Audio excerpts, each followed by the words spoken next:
बहुत समय पहले की बात है। एक घने जंगल में शक्तिशाली शेर रहा करता था। सारे जानवर मजबूरन शेर के आगे वाह वाह किया करते थे। आखिर ये उनके जान का सवाल था। जब भी शेर को भूख लगती वो शिकार के लिए निकलता और जो जानवर उसे मिलता वो उसे मार कर खा लेता। उसी दौरान एक हिरन अपना भोजन ग्रहण कर रहा था। तभी शेर ने उस पर हमला कर दिया और उसे मारकर खाने लगा। हिरन की मौत सुनकर दूसरे जानवर घबरा गए और उन्हें अपने भविष्य की चिंता होने लगी, क्योंकि वो लोग मरना नहीं चाहते थे। कुछ समय बाद शेर एक बकरी को मारकर उसका मांस बड़े ही मजे से खाने लगा। शेर बड़ा ही खुश था, क्योंकि उसे एक ही दिन में दो शिकार मिल गया था, इसलिए वो दबा दबा कर खाने लगा।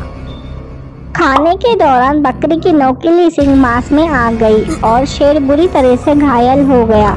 शेर को बहुत ही गुस्सा आया। शेर दर्द बिल्कुल भी सहन नहीं कर पाया और शेर दहाड़ने लगा।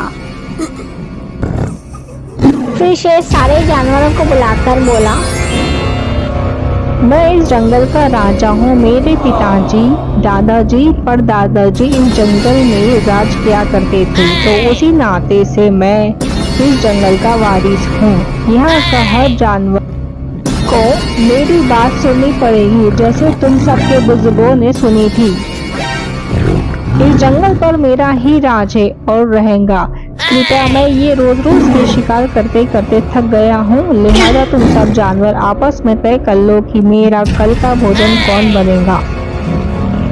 इसी तरह हर दिन तुम में से कोई एक मेरा भोजन बनेगा।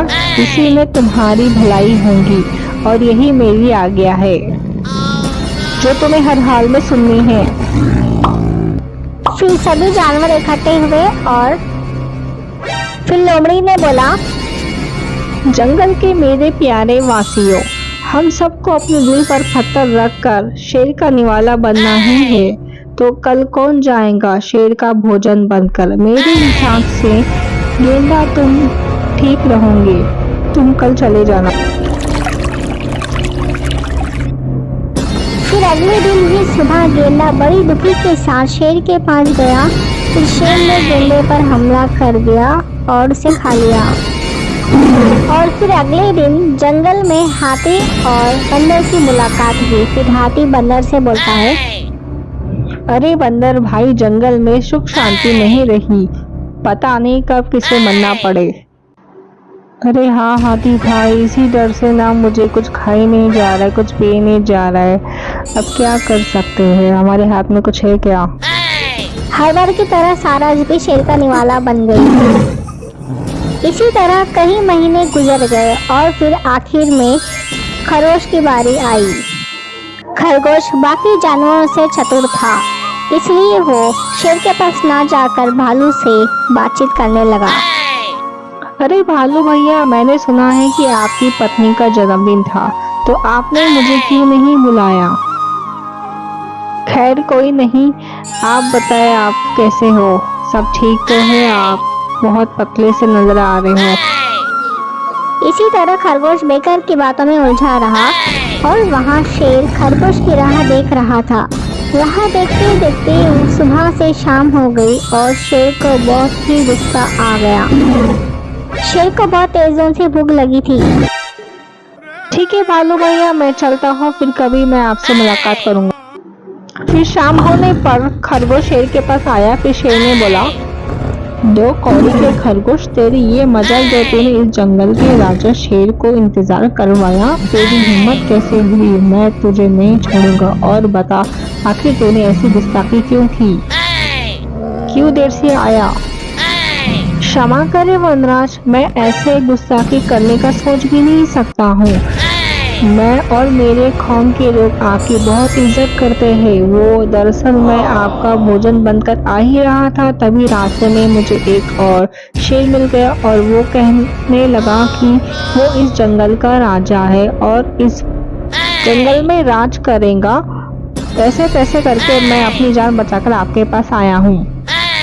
जंगल में नया शेर आया है, ठीक है, मुझे उसके पास ले चलो, मैं भी तो देखूं आखिर कौन है।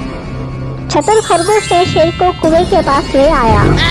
महाराज, शेर आपसे डर के इस कुएं में चले गया है, कृपया आप कुएं में देखें। जैसे ही शेर ने कुएं में देखा तो पानी में उसे अपनी ही परछाई दिखाई दी। तो शेर ने बोला, अरे हाँ, ये शेर तो मेरी तरह लगता है, मैं इसे अपने जंगल में राज करने नहीं दूंगा। अपनी परछाई को मारने के लिए वो पानी में कूद गया और शेर डूब गया। शेर के मर जाने पर सारे जानवर वहां पर जमा हुए और खरगोश ने सारी बातें उन्हें बताई। अरे भाइयों, मैंने तुम सब की जान बचा ली है, अब हम सब आजाद हैं। अब हम में से किसी को भी शेर का भोजन नहीं बनना पड़ेगा, अब हम साथ साथ हैं। इस कहानी से हमें ये सीख मिलती है कि सबका अंत तय है। जालिम का जुल्म ज्यादा दिन तक नहीं रहता है। मुसीबत की घड़ी में धैर्य से काम लेना चाहिए और अपनी बुद्धि का उपयोग करना चाहिए, क्योंकि ये ईश्वर का बहुत बड़ा वरदान है।